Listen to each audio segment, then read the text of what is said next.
Hi అందరికీ నమస్కారం. ఇవాళ రేణు దేశాయ్ ఒక సంచలనమైన ప్రెస్ మీట్ నిర్వహించారు. చాలా ఆవేశంగా మాట్లాడారు. కుక్కల పట్ల ఈ దేశం వ్యవహరిస్తున్న తీరును ఆమె ఖండించారు. ఎస్పెషల్లీ ఆమె కింది స్థాయి నుంచి పై స్థాయి వరకు ఈవెన్ జడ్జిల తీర్పులను కూడా తప్పుపట్టేలాగా ఆమె మాట్లాడారు. ప్రభుత్వ వ్యవస్థలను తూర్పారబట్టారు. ఎవరైతే ప్రశ్నించారో వాళ్ళను కూడా లెఫ్ట్ అండ్ రైట్ ఇచ్చారు. ఇలాంటి పరిస్థితులు ఎందుకు అంత ఆవేశపడ్డారు రేణు దేశాయ్ గారు? అంత ఆవేశపడడానికి కారణం ఏంటి? గతంలో కుక్కల వల్ల గాయపడి మరణించిన వారి కుటుంబాలకు ఏ రకమైన న్యాయం జరగాలి ఈ దేశంలో? అసలు ఏం జరుగుతోంది? కుక్కలకు సంబంధించిన ఇంత చర్చ అవసరమా? మనం మాట్లాడదాం. మనతో పాటుగా ప్రముఖ రాజకీయ విశ్లేషకులు చంద్ర శ్రీనివాస్ గారు సార్. నమస్కారం సార్. సార్, రేణు దేశాయ్ గారు ఎప్పుడు నేను చూడలేదు, ఇంత ఆవేశంగా ఆమె మాట్లాడటం నేను ఎప్పుడు చూడలేదు. ఇవాళ చాలా కట్టలు తెంచుకుంటుంది ఆవేశం అంటారు కదా, ఆ రకం కట్ట ఒక రకంగా చెప్పాలంటే బ్యాలెన్స్ కోల్పోయారు కూడా ఒక సందర్భంలో. సో ఎందుకంటే అంత ఆవేదన ఎందుకు వచ్చింది రేణు దేశాయ్ గారికి? కొద్దిగా ఎమోషనల్ ఇన్బ్యాలెన్స్ అనేది ఎప్పుడు మనిషికి మంచిది కాదు.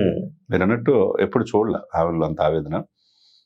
చాలా శాంతి స్వభావంతో ఉండి సామాజిక స్పృహతో ఉండే ఆమె మనం చూసాం గతంలో కూడా. అటువంటిది ఇప్పుడు కుక్కల్ని ప్రేమించే తప్పేం లేదు. విశ్వాసం కలది కుక్క అంటారు. మన ఇంటిని కాపలా కాసిద్ది, అన్నీ బాగానే ఉంటాయి. మరి అదే అంతవరకు ఓకే. అంతేగాని మన బిడ్డల్ని కరిస్తే ఇప్పుడు 6.5 లక్షల మంది వీధి కుక్కలు ఉన్నాయి హైదరాబాద్ సరౌండింగ్లో. దానివల్ల ఒక తెలంగాణ రాష్ట్రంలో హైదరాబాద్ సరౌండింగ్తో పాటు 30,000 మంది చనిపోయారు. ఆ 30,000 మంది చనిపోయిన వాళ్ళకి ఈమెమన్నా ఆపన్న హస్తం అందిస్తారా రేణు దేశాయ్ గారు అని ప్రజలు ప్రశ్నిస్తారు. ఇవాళ ఈ దశలో ఆమె ఇంతగా అవసరం గట్టిగా మాట్లాడటానికి కారణం అంటే సుప్రీంకోర్టు జడ్జిలు కూడా తప్పు పడతారు. అసలు ఏం జరిగింది అది? సార్ ఒకటి సార్, ఇక్కడ ఏంటంటే సుప్రీంకోర్టులో ఏం జరిగింది? రిటైర్ ఆర్మీ ఆఫీసర్ కల్నల్లు చాలా మేధావులు సార్, ఇటేంటి సార్ వన్యప్రాణులు కుక్కల్ని చంపకూడదు అంటే మనుషులు చనిపోతున్నారు. ఢిల్లీ పరిసర ప్రాంతాల్లో చాలా మంది చనిపోయారు. ఇది కరెక్ట్ కాదని చెప్పినప్పుడు supreme court clear cut guide lines ఇచ్చింది. దానికి తగ్గట్టుగా కొంతమంది బయటకు వచ్చేసి సదా లాంటి వాళ్ళు ఎమోషన్స్ ఇదైపోయి ఏడ్చారు మనం చూసాం. సరే, ఏదైనా జడ్జిమెంట్ ప్రకారం ఏంటంటే ఏదైతే వీధి కుక్కలు ప్రాణాంతకరమైన ఉన్నాయో దాని కుక్క కరిస్తే ఏవైతే రేబీస్ సోకింది బొడ్డు చుట్టూరు ఇంజక్షన్ చేయించుకోవాలి కదా సార్. ఎంత ఖర్చు అవుతుంది సామాన్య మానవుడికి? అది కుక్కలు పీకి ఇక్కడ మొత్తం కూడా మాంసం ముద్దలాగా పీకేసేసి మన బాడీలో పార్టులు తీసేస్తా ఉంటే అప్పుడు ఏమైపోయారు వీళ్ళంతా? ఈ వైల్డ్ లైఫ్ని కాపాడేవాళ్ళు, ఈ వన్యమృగాల్ని సంరక్షించాలనే వాళ్ళు, ఈ కుక్కల్ని కాపాడేవాళ్ళు ఎంత ఆవేదన భరితంగా మాట్లాడే వీళ్ళు ఆమె మాట్లాడే పాటలు నేను చూసా. నేను అక్టోబర్, నవంబర్, డిసెంబర్ వరకు వెయిట్ చేశానంటే ఎవరి కోసం వెయిట్ చేస్తారు? ఇక్కడ ఈ దేశంలో ఉండాలంటే ఈ దేశం సార్వభౌమత్వకరమైనది. భారత రాజ్యాంగాన్ని గౌరవించాలా, సుప్రీంకోర్టుని గౌరవించాలా? సుప్రీంకోర్టు ఏం లెక్క చేయను, నేను ఏదైనా ఎదుర్కొంటానంటే ఆ మాట్లాడిన తీరు అంటే బ్యాలెన్స్ తప్పిపోయింది, ఎమోషనల్ ఇన్బ్యాలెన్స్. వ్యక్తిగతమైన కక్షతోనే ఆ సదరు జడ్జి ఈ రకంగా మాట్లాడారు. వ్యక్తిగతమైన కోపంతో లేకపోతే వ్యక్తిగత అనుభవంతో ఆయన అలా మాట్లాడారా అని చెప్పేసి ఆయనకి కొన్ని వ్యక్తిగతమైన ఇవి ఆపాదించడాన్ని కోర్టు దిక్కన కింద వస్తాయి. కోర్టు దిక్కన కింద వస్తాయి. ఇప్పుడు యాజ్ ఎ లామెన్ గా చెప్తున్నా, చట్టాన్ని మనం తీసుకోవచ్చు, చేతిలో తీసుకోవచ్చు. Rule is rule for all. Law తెలిసిన వాళ్ళు ఎవరైనా కానీ చాలా లాకి లోబడి మాట్లాడాలి. సుప్రీంకోర్టు జడ్జిని కూడా మీరు ప్రశ్నించే స్థాయి మీదంటే మీకు తెలియదా? అది తప్పు. ఎవరైతే అక్కడ ప్రెస్ మీట్లో ఉన్నారో వాళ్ళందరూ కూడా దీంట్లో కల్ప్రిట్స్ అవుతారు. ఈ ప్రెస్ మీట్ పెట్టిన వాళ్ళు, ఈ ప్రెస్ మీట్కి సంబంధించిన పర్మిషన్ ఇచ్చిన వాళ్ళు కూడా నేరస్తులు అవుతారు. అంటే అకార్డింగ్ టు లా ప్రకారం కల్పబుల్ హోమిసైడ్ నాట్ అమౌంట్ ఇది మర్డర్. మీరు మర్డర్ చేయాలని అనుకోకుండా మీరు దాంట్లో ఉన్నారు, మీరు కూడా దాంట్లో భాగస్వామి అవుతారు. కాబట్టి ఇక్కడ ఏంటి, సుప్రీంకోర్టు సార్వభౌమాధికారం, సుప్రీంకోర్టును ప్రశ్నించే వ్యవస్థ ఇంతవరకు దేశంలో లేదు. ప్రధానమంత్రి, రాష్ట్రపతి సుప్రీంకోర్టు తీర్పుకి ఒబే అవ్వాలి. మరి అటువంటి సుప్రీంకోర్టు తీర్పు ఇచ్చిన తర్వాత ఈ కుక్కల వల్ల దేశవ్యాప్తంగా లక్షలాది మంది చనిపోతూ ఉంటే సంవత్సరానికి వచ్చేదానికి ఎవరైతే ఈ ర్యాబిస్ వ్యాధి సోకింది కదా, ఈ కుక్క కరిస్తే వాడు అవతల మనిషి చనిపోతారు. మన కబడ్డీ ప్లేయర్ సార్, మీరు చూడండి, కుక్క పిల్ల పడిపోయింది నదిలో, చిన్న నదిలో. ఆ కుక్క పిల్లని తీసుకొచ్చేదానికని పాపం ఇచ్చేస్తే కరిసేసింది. కరిస్తే దాదాపు 15 రోజుల పాటు కుక్కలాగా అరిసి దారుణమైన చావు చనిపోయాడు సార్. IPL kabaddi player. అంటే ఇప్పుడు ఇంకొకడు ఇక్కడ పెంచుకుంటున్నాడు, ఇక్కడ అమీర్పేట దగ్గర. వారి మర్మాంగాలు అదే ప్రైవేట్ పార్ట్స్ అన్ని కూడా కొరికేసేస్తే వాడు చచ్చిపోయాడు. అంటే కుక్కలు రక్షించుకోవటానికి, కాపాడుకోవడానికి, కుక్కల చేత తప్పపట్టానిక వీళ్ళంతా ఎక్కడికి? కానీ ఆమె చెప్తుంది కదా కొంచెం వైల్డ్ యానిమల్ గా బిహేవ్ చేస్తుంది కుక్క అంటే, మాకు చెప్పండి మేము దాన్ని తీసుకెళ్ళిపోతాము, మేము దాన్ని సంరక్షించుకుంటాము అని చెప్తోంది. మరోవైపు కుక్కలతోనే మీరు ఎందుకు అంటున్నారు? ఓ మనుషులు రేప్ చేస్తే మనుషులందరినీ, ఒకడెవడో రేప్ చేస్తే మనుషులందరినీ చంపేస్తారా? అట్లా ఒక కుక్క ఎక్కడో చేస్తే కుక్కలన్నింటికి ఒక పనిష్మెంట్ ఇస్తారా అని అడుగుతున్నారు. సార్ ఇక్కడ అది సబబుగా మీకు అనిపించట్లేదు? సహేతుకం కాదా? అది కరెక్ట్ కాదు సార్. మనుషులు రేప్ చేస్తే ఎవడైనా చట్టానికి లోపల ఉంటే మనుషులు రేప్ చేస్తే వాళ్ళు లోపలికి వెళ్ళిపోతారు. లైఫ్ ఇంప్రిజ్మెంట్, ఉరి శిక్ష అనేది వాళ్ళు డిసైడ్ చేస్తారు. సాక్ష్యాలు ఎన్ని కోర్టులు చూసుకుంటాయి. మీరెవరు కోర్టుల నుంచి డిసైడ్ చేయడానికి? మీరెవరు జడ్జిల తీర్పును ప్రశ్నించడానికి? మీరు ఒక సినిమా నటుడిగా మీకు చట్టాల గురించి అవగాహన లేదు. అంటే నాకు తెలిసి రేణుదేశాయ్ గారి ఉద్దేశం, ఇప్పుడు ఒక కుక్క గాయపరిచింది, లేకపోతే చిన్న పిల్లవాడిని చంపింది, గాయపరిచింది, ఏదో సంథింగ్ జరిగింది అనుకోండి, ఆ కుక్కని వరకు శిక్షించాలి. ఆ కుక్కకి ఏం శిక్ష వేయాలి? ఆ కుక్కకి యావజ్జీవమా, ఉరి శిక్ష వేయాలి, ఏది వేయాలి తప్ప కుక్కలన్నింటికి మీరు కుక్కల్నే లేకుండా ఈ సమాజంలో చేసేస్తామంటే అది ఎంతవరకు కరెక్ట్ అని. కిరణ్ గారు, అంతగా ప్రేమ ఉంటే మీకు కుక్క అంటే ఇష్టం సార్. డాగ్ లవర్స్ అని ఉంటారు. ఇప్పుడు గచ్చిబౌలిలో డాగ్స్ పార్క్ ఒకటి ఉంది. నిజంగా బెంజ్ కార్లు, BMW కార్లు వస్తుంటాయి. వాళ్ళు మరి ఇంట్లో పిల్లల్ని ఎలా ప్రేమిస్తారో తెలియదు కానీ కుక్కలను అంతకు మించి ప్రేమించుకుంటారు. నిజంగా BMW అధునాతనమైన కారులో తీసుకొచ్చి కుక్కలకి డాగ్ వాకింగ్ పార్క్ ఉంది తెలుసా మీకు? 5 స్టార్ హోటల్ లెవెల్లో 5 స్టార్ హాస్పిటల్స్ కూడా కుక్కలకు ఉంటాయి తెలుసా మీకు? తప్పేముంది? ఇప్పుడు వాళ్ళ ఇంట్లో వాళ్ళు పెట్టని పెంచుకోవచ్చు, వాళ్ళ హక్కు కదా అది. నేను హక్కు కాదంటలేదు. అది వాళ్ళు ఆ కుక్కని మీరు రోడ్డు మీద వదిలి మిమ్మల్ని ఖర్చేలా చేస్తేనే ప్రాబ్లం, కానీ అది కూడా సుప్రీం కోర్టు పెంచుకునేంత వరకు వాళ్ళ హక్కు కదా అది. తప్పులేదు సార్, వాళ్ళ హక్కు తప్పులేదు. అది బయటకు వస్తే సమాజంలో మిగతా వాళ్ళ అమాయకులు కరిస్తే ఎవరైనా ప్రాణం పోయింది తిరిగి తీసుకొస్తారా? అందుకని సుప్రీంకోర్టు ఏం చెప్పిందంటే, సుప్రీంకోర్టు ఢిల్లీ మున్సిపల్ కార్పొరేషన్ కావచ్చు, వాట్ ఎవర్ యూ కాంట్, ఎక్కడ ఏం జరిగినా ఇటువంటి కుక్కలను ఐడెంటిఫై చేసి అవి తీసుకొచ్చి ఆ రెస్క్యూ సెంటర్కి తీసుకెళ్ళి దాన్ని తీసుకెళ్ళమన్నారు. కానీ దాన్ని ఏమి చంపేయమని చెప్పలా. ఓకే, అది ఇలా అర్థం చేసుకోలేట్లో విఫలమైపోయారు. ఇప్పుడంటే ఏమవుతుంది? ఇక్కడ చనిపోయిన వాళ్ళకి మీరేమన్నా భరోసాగా ఇస్తారా? రేణుదేశాయ్ గారు వ్యాపారం, రియల్ ఎస్టేట్ అన్ని కూడా చాలా వ్యాపారాలు ఉన్నాయి కదా ఆమెకి. అంతగా కుక్కల మీద ప్రేమ ఉంటే ఒక 5 ఎకరాలు తీసుకొని చుట్టూ ఫెన్సింగ్ అని ఏదన్నా చేసేసి ఇటువంటి కుక్కలంతా తీసుకెళ్లి ఆమె సంరక్షించవచ్చు కదా. ఆమె పర్యావరణం చేస్తున్నాను, ఇప్పటికే నేను చాలా చేస్తున్నాను, నాలాగా ఎవరైనా చేస్తున్నారని ప్రశ్నించారు. తప్పే ఉందండి, చేయండి. నేను కనీసం మీరు ఒక్కళ్ళకన్నా అన్నం పెట్టారా? నేను ఎన్నో కుక్కల్ని నేను సాకుతున్నాను, ఎంతో మందికి నేను భోజనం పెడుతున్నాను. సాటి మనిషిని, సాటి జీవిని ప్రేమించే లక్షణం లేకపోతే మీరు మనుషులు ఎట్లయితారు అంటున్నారు. అంటే ఆమె ఆవేదపూరిత పడితే ఈ దేశం మీద, ఈ వ్యవస్థల మీద, న్యాయ వ్యవస్థల మీద, తర్వాత అవినీతి మీద ప్రశ్నించింది ఆమె. మేము ట్యాక్స్ కడుతున్నామని.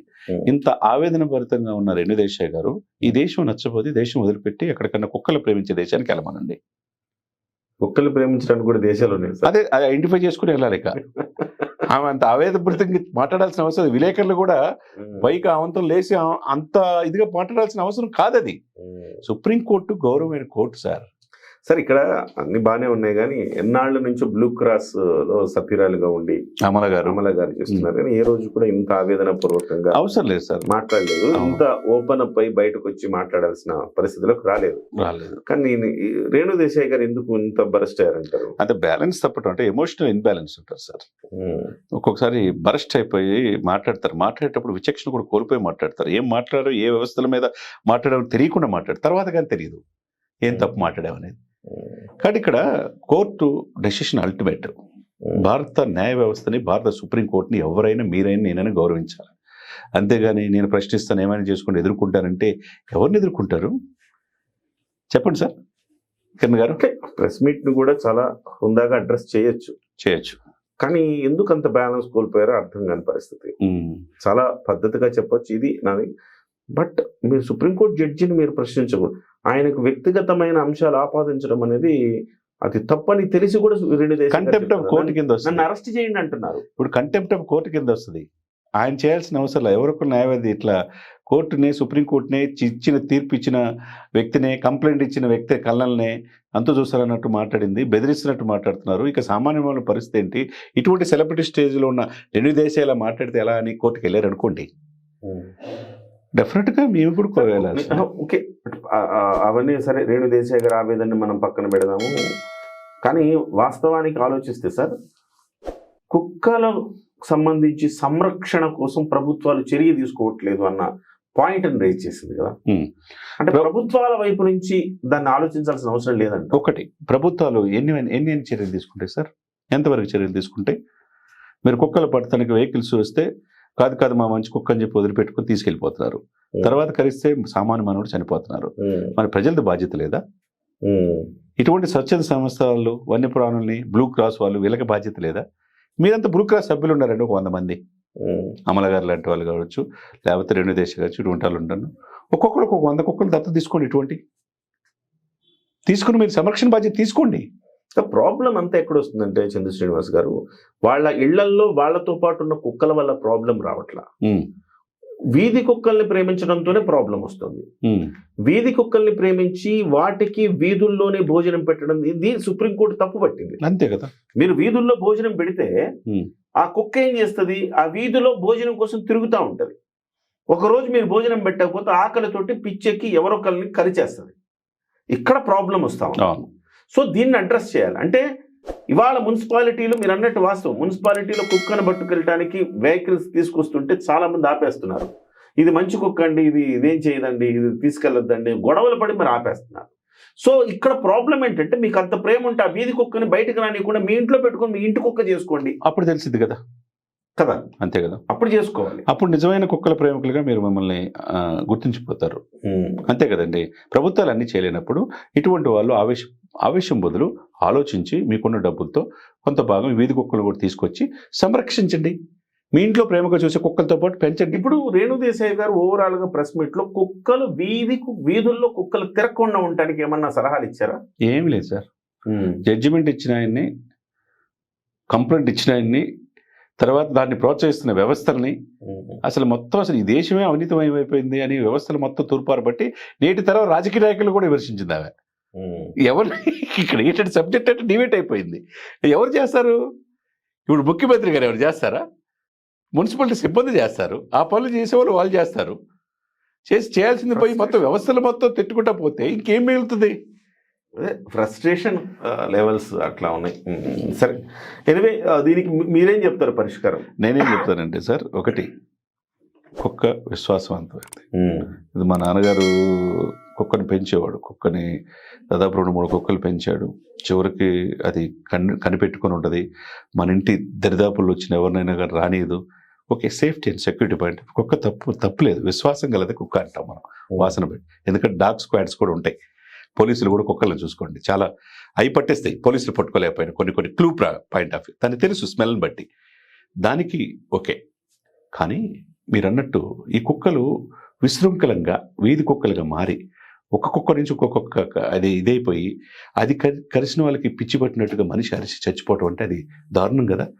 అభోశోభం తెలియని పసిపిల్లల మీద దాడి చేసి కండలుగా చేసేస్తుంటే ఇట్లా బొగ్గల మొత్తం కూడా ఘాట్లు ఉంటే దాన్ని ఎవరు వీళ్ళు ఏం చెప్తారు సార్? అప్పుడేమైపోయారు వీళ్ళంతా? వాళ్ళ ప్రాణం కాదా? మీరు ఆలోచించినప్పుడు కుక్కలను ప్రేమించి దోమలు కరిచి చచ్చిపోవట్లేదా, యాక్సిడెంట్ లో చచ్చిపోవట్లేదా, బజాజ్ వాళ్ళు కంప్లైంట్ అయ్యింది సార్. దానికి దీనికి ఏమైనా తేడా ఉందా? మీరు అసలు కుక్కలకి సుప్రీంకోర్టు ఇచ్చిన తీర్పుని ఒబే ఉండి ఏదైతే వీధి కుక్కల వల్ల ఇదవుతుందో, వీళ్ళు మీకు అవసరమైతే రెస్క్యూ సెంటర్ అన్ని ప్రభుత్వాలు ఏర్పాటు చేయనప్పుడు మీరు కూడా సహకరించండి. అప్పుడు మిమ్మల్ని గుర్తుంచుకుంటారు. తప్పితే సుప్రీంకోర్టుని, జడ్జీని, కంప్లైంట్ ఇచ్చిన వాళ్ళు కూడా ఏకి పారేస్తాం, వ్యవస్థలు మొత్తం అసలు మేమే అంటే కుదరదు. ఇక్కడ ఇది ప్రజాస్వామ్య దేశం. ఈ దేశం ప్రకారం, చట్టం ప్రకారం మీరు వెళ్ళాలి. తప్పితే చట్టాన్ని మీరు తీసుకొని బెదిరించేటట్టు మాట్లాడతాం, విలేకరులు కూడా బెదిరించేటట్టు మాట్లాడతాం, ఇవన్నీ కూడా ఏంటంటే మంచి పద్ధతి కాదండి. Right sir, thank you very much Srinivas గారు. మొత్తం మీద అయితే కొంత చట్టాన్ని, న్యాయాన్ని, రాజ్యాంగాన్ని గౌరవించాల్సిన పరిస్థితి ఉంది మన దేశంలో. అలాంటిది సుప్రీంకోర్టు జడ్జిల్ని ప్రశ్నిస్తాం, లేకపోతే వ్యవస్థల్ని ప్రశ్నిస్తామంటే వ్యవస్థల్లో ఉన్న అవినీతి ఉన్న సంగతి వాస్తవమే. చాలా వ్యవస్థల వేడునిపోయింది ఈ రోజుకి ఈరోజు ఏం చేయాలి. కానీ కుక్కలకు సంబంధించి ఇవాళ ప్రాణాలు పోతుంటే దానికి సంబంధించి సుప్రీంకోర్టు జడ్జి తీర్పిస్తే దాన్ని తప్పుపట్టి దాని మీద ఈ రకమైన వ్యవహార శైలితో వ్యవహరించడం కరెక్ట్ కాదని చంద్ర శ్రీనివాస్ గారు అభిప్రాయపడుతున్నారు. ఏదేమైనా దీనికి ఒక పరిష్కారాన్ని అయితే కనుగొనాలి.